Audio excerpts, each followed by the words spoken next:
ഈശോമിശിഹായ്ക്ക് സ്തുതിയായിരിക്കട്ടെ. വിശുദ്ധ യോഹന്നാൻ അറിയിച്ച സുവിശേഷം 12-ാം അധ്യായം 2-ാം വാക്യം. അവർ അവൻ അത്താഴമൊരുക്കി, മർത്ത പരിചരിച്ചു.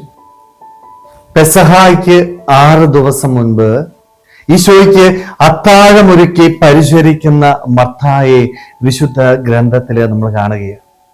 ക്രൈസ്തവ ജീവിതത്തില് നമ്മളൊക്കെ എപ്പോഴും ചെയ്യേണ്ട ഒരു കാര്യമാണ് ദൈവത്തെ പരിചരിക്കുക എന്നുള്ളത്.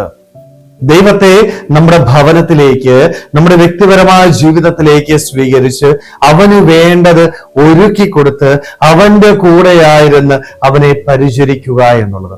ഇതാണ് ക്രൈസ്തവ ജീവിതത്തിന്റെ ലക്ഷ്യം എന്ന് പറയുന്നത്. ഒരുപക്ഷെ നമുക്കൊക്കെ ഇന്ന് സാധിക്കാതെ പോകുന്നതും ഇത് തന്നെയല്ലേ.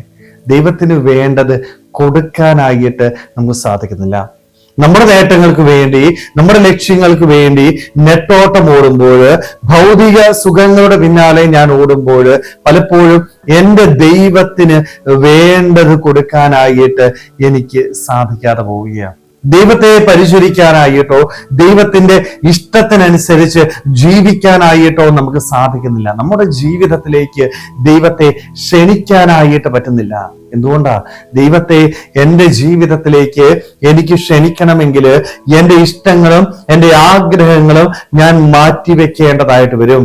ദൈവം എൻ്റെ ജീവിതത്തിലേക്ക് കടന്നു വരണമെങ്കിൽ ഒത്തിരിയേറെ ബലപ്രയോഗം എന്നോട് തന്നെ നടത്തേണ്ടതായിട്ട് വരും.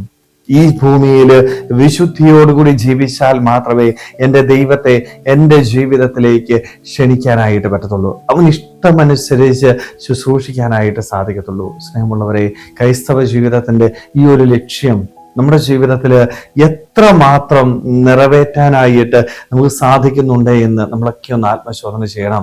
എൻ്റെ ജീവിതത്തിലേക്ക് എൻ്റെ ദൈവത്തെ ക്ഷണിക്കാനായിട്ട് എനിക്ക് സാധിക്കുന്നുണ്ടോ? എൻ്റെ ദൈവത്തിന് ഇഷ്ടമുള്ളത് എൻ്റെ ജീവിതത്തിൽ പ്രദാനം ചെയ്യാനായിട്ട് എനിക്ക് പറ്റുന്നുണ്ടോ? അവനെ അടുത്തിരുന്ന് പരിചരിക്കാനായിട്ട് എനിക്ക് സാധിക്കുന്നുണ്ടോ? അതോ ഈ ലോക സുഖങ്ങളുടെ പിന്നാലെ പോകുന്ന ഒരു വ്യക്തിയാണോ ഞാൻ? ആണെങ്കിൽ അതിൽ നിന്ന് മാറാനായിട്ട് ഈശോയ്ക്ക് ഇഷ്ടപ്പെട്ട നല്ല മകനും മകളുമായിട്ട് ജീവിച്ചുകൊണ്ട് അവനെ നമ്മുടെ ജീവിതത്തിലേക്ക് ക്ഷണിച്ച് അവന് വേണ്ടത് ഒരുക്കി കൊടുത്ത് അവനെ പരിചരിച്ച് ഈ ഭൂമിയിൽ വിശുദ്ധിയോടെ ജീവിക്കുവാനായിട്ട് നമ്മൾ ഓരോരുത്തർക്കും ആത്മാർത്ഥമായിട്ട് ആഗ്രഹിക്കാൻ ശ്രമിക്കാം. ദൈവം നമ്മളെല്ലാവരെയും സമൃദ്ധമായിട്ട് അനുഗ്രഹിക്കട്ടെ. ആമേൻ.